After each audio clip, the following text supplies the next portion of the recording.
My name is and I'm going to show you guys how to sidechain your kick to your 808.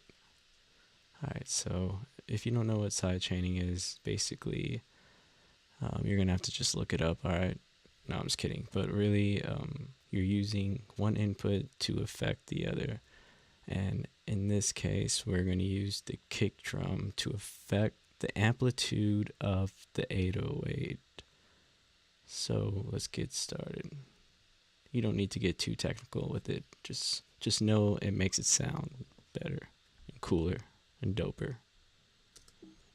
Alright, so I already have this. This is a sidechain printed 808 with the kick.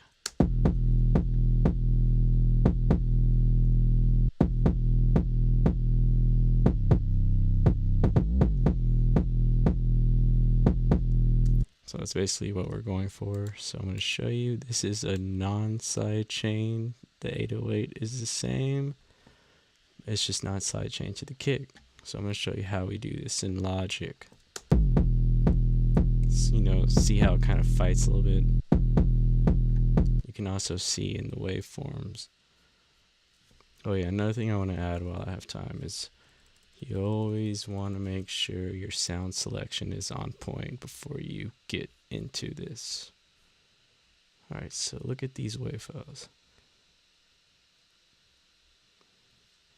See how this rises? That's the side chain going on right there. And this one, it's kind of the same amplitude.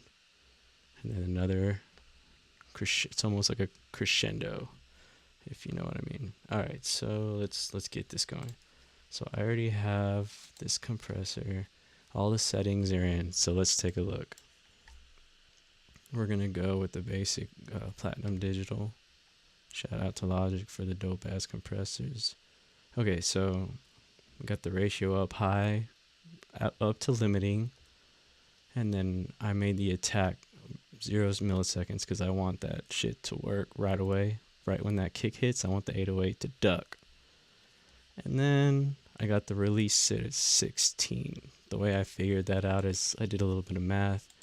I'm sure you're familiar, I don't know, but maybe you'll learn something new.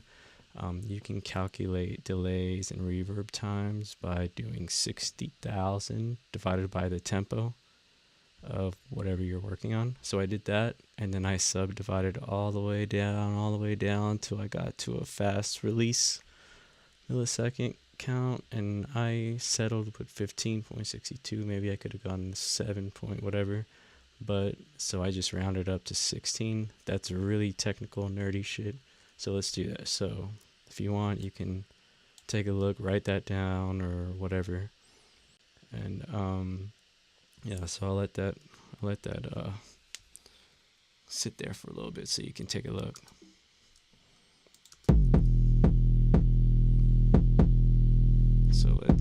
So basically this is compression without the sidechain.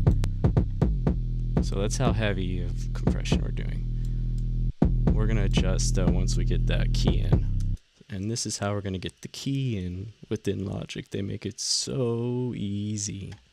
Alright, so we're gonna go to sidechain, and then you want your kick. So whatever you have your kick labeled as, or whatever audio it's at, or whatever bus it's routed to, we are gonna go with that. So I'm just using the kick, and then boom, and then here it goes. Let's make it really exaggerated. See, now we want to do it to taste.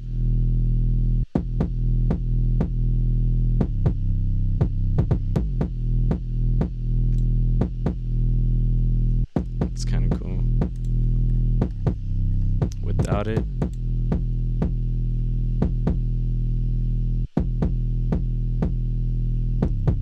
with it, you see how it could come in a little bit faster. So let's go with like 7. How it rises back in on time. This is really extreme, but yeah. I also like to have my distortion feeder. Notice that distortion soft clipping. I like that a lot. Gives it a nice color. So yeah, with the you can also, so what we can do is we can even use kick and snare, make the 808 duck to the kick and snare. So the kick and snare is bust at 3, bust 3. So let's do this. Bust 3, snare kick.